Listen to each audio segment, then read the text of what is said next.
Hollywood has been on a run over the last couple of years of groundbreaking superhero movies that have been huge blockbusters at the box office. 2 years ago, it was Gal Gadot's Wonder Woman. Last year, it was Chadwick Boseman's Black Panther. And this weekend, Brie Larson arrives as Captain Marvel. That movie is the first solo female-led film from the storied Marvel universe. But it's not just a big moment for the studio. It also marks a leap for Larson, who already has proven herself as an Academy Award-winning dramatic actor, but now steps into Captain Marvel's suit and into a new stratosphere of fame. Brie and I got together this week for a Sunday sit-down on the eve of the movie's release.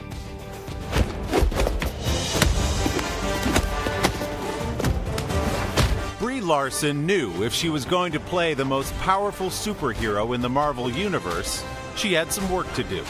Go, go, go, go. Over 9 months of intense workouts, often twice a day, Larson built herself into Captain Marvel. Why was it so important to you to get into that kind of shape for this character? To me, what she represents is empowerment and strength. And it wasn't good enough in this conversation of like this representation of female strength to just say like, I put on a costume and I let the visual effects tell the story. I want to help tell that story. I went from not being athletic at all, being able to deadlift 225 pounds and hip thrust 400 pounds and push my trainer's Jeep up a hill. Dig, dig, dig, dig. In her past life, the superhero Captain Marvel was an Air Force pilot named Carol Danvers. That required some training for Larson, too. She spent long days at Nellis Air Force Base in Nevada with real pilots. And she took a harrowing, messy ride in an F-16. The pilots who took you up said, you should be okay. Like, you got a 50-50 shot of being okay. How did that go? Puked the whole time, the entire time. I didn't ask to go back down on the ground. I wanted to keep flying. This is in the cockpit with the pilot in front of you? Mm-hmm. Okay. And you have, like, you know, the comms on, and she politely was like, you know, if you don't want me to hear you puking, you got to turn the comms off. And I was like, oh, totally. And then you forget every time. And then what did they say to you when you got back on the ground? They said, well, we said it'd be 50-50. They're like, no, there was a 100% chance you were going to do it. They just didn't want me to chicken out. 29-year-old Brie Larson was born in Sacramento, California. Her parents both were chiropractors. But Brie knew very early on that she wanted to be an actor. At 6 years old, she was the youngest student ever admitted to the American Conservatory Theater in San Francisco. I was super shy as a kid. I barely talked. I'm so grateful that I found acting at a young age and that this 6-year-old has been guiding me my whole life, because I think having that time when I was younger where I was literally given a script to be like, this is how you be a person, like this is how you make eye contact, this is how you greet people, all of those things, because those were all very difficult for me. Roadkill Easy Bake Oven. Larson got her first work on screen at just 8 years old, with commercial parodies on The Tonight Show with Jay Leno. Thanks, Roadkill Easy Bake Oven. With that taste of success, Brie's mother moved her 2 daughters to Los Angeles, where Brie, barely into her teens, essentially began running her own movie studio. I'd write the script, edit it. I had a disco ball that I would put in front of the door of the garage, and if the light was on, it meant we were rolling, so the family wouldn't walk in, because we had times that people would walk in or open the garage door and ruin it. I'd tape sheets up. It's like a professional operation. It's all I would making do a sense premiere. now. I'd also do EPK. You did a premiere? No, you did not. I did. I did EPK, where I would like ask my cousin to like talk about me. I know. I know. For like, people like watching and listening who don't know what EPK is, it's the basically electronic like press this, kit. in a Yeah, way. it's an interview so people know what's it.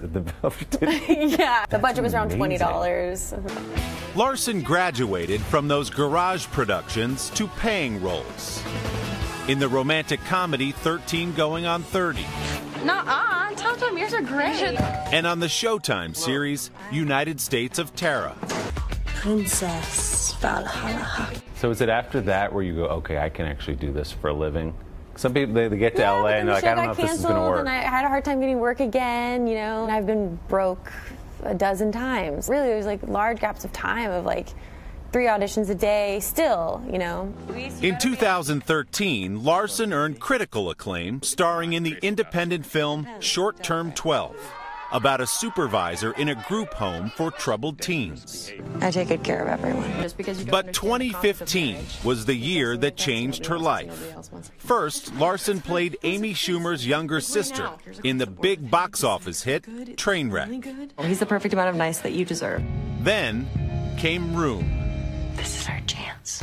Larson starred as a mother held hostage for 7 years in a performance that earned her the Oscar for Best Actress and placed her among Hollywood's elite. But Academy Award winner Brie Larson, that's forever. It's nice. Yeah. Jen Lawrence put it to me the best because I called her like a day or two afterwards because I was like, I feel the same. I don't feel any different. And she was like, it's just like you got your PhD. Just think of it like that. It just means that like you graduated. That advanced degree opened doors.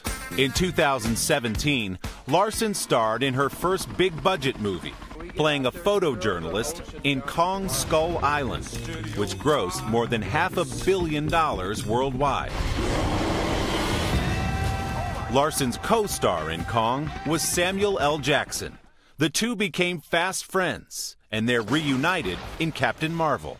He has been there for me with every major moment of my life. And he's kind of helped guide you through this process of fame and the rest of it? He's a Jedi. That's like the only way I know how to put it. Like, it's not like he gives me advice or tells me what to do or scolds me. I've just learned so much from him. He's like, I don't know, he's like one of my best friends. It's just like, he's my safe place.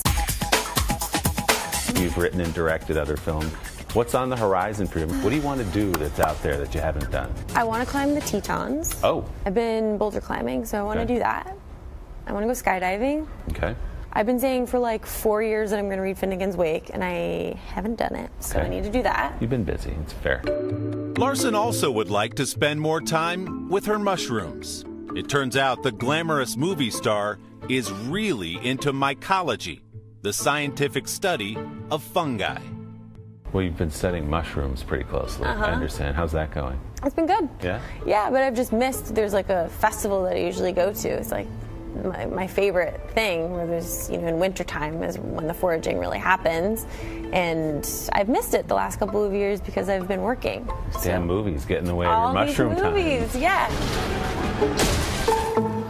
She really knows her stuff on those mushrooms. I'd also like to point out that Brie arrived to our interview straight from lunch at Benihana. Full hibachi lunch with the onion volcano and everything. You gotta love it. Captain Marvel is in theaters now. Our thanks to the Living Room Bar at the W Hotel Times Square for hosting that conversation. To hear Brie talk about the debate she had with herself about signing up for Captain Marvel because she knew her life would change as soon as it came out, check out our web extras at today.com/Sunday. And don't forget to subscribe to the Sunday Sit Down podcast to hear the entire unedited conversation with Brie Larson. You can find it on Apple Podcasts or wherever you get yours.